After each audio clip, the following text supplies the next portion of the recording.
దేశవ్యాప్తంగా సంచలనం సృష్టించబడ్డ కేసు ఏదైనా ఉందంటే అది మేఘాలయ హనీమూన్ కేసు. అయితే ఈ కేసు తర్వాత దాదాపుగా ఆడవాళ్ళందరూ కూడా మగవాళ్ళ మీద విజృంభించిన కేసులే మనం చూసాం ఎక్కువగా.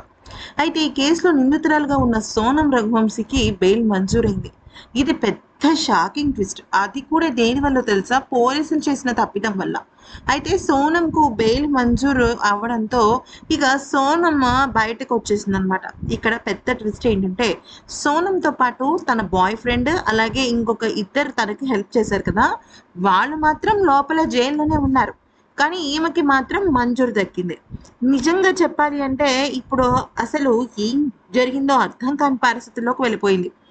జరిగింది ఏంటి అంటే హనీమూన్ హత్య కేసుకు సంబంధించి సోనం అరెస్ట్ ఎఫ్ఐఆర్లో సెక్షన్ 403 సబ్ ఆఫ్ 1 అని ఇచ్చారనమాట. అయితే అది అసలు యాక్చువల్లీ ఏంటంటే ఈ బిఎన్ఎస్లో లేదు, ఈ సెక్షనే ఉండదు. ఓకే, అంటే భారతీయ న్యాయ సంహితలో ఈ కేసు అనేది ఉండదు, ఈ సెక్షన్ ఉండదు.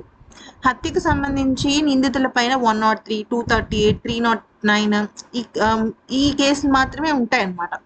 సో అక్కడ ఏమైంది, పోలీసులు ఏమన్నారంటే సాంకేతిక తప్పిదం వల్ల ఇలా జరిగింది అనగానే ఇమ్మీడియట్గా కోర్టు వాళ్ళు పోలీసులకి చెక్ పెట్టారు. ఏమనంటే సరే టెక్నికల్ ఎర్రర్ అంటున్నారు, కానీ కేసుకు సంబంధించిన అన్ని పత్రాల్లో మీరు ఇదే సెక్షన్ ప్రస్తావించారు, అలాంటప్పుడు టెక్నికల్ ఎర్రర్ ఎలా అవుతుంది అని చెప్పేసి ప్రశ్నించడం జరిగింది.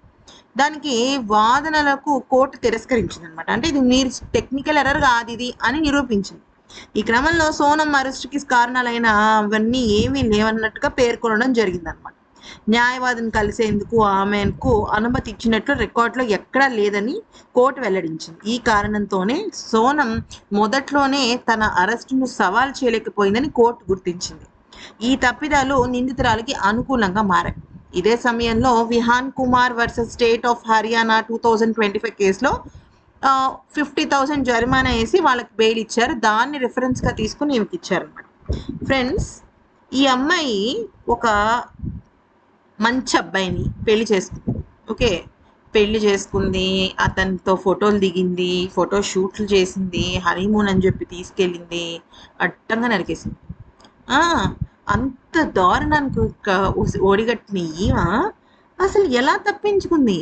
దీంతో మన భారతదేశపు శిక్షా స్మృతుల మీద చాలా నమ్మకం పోతోంది.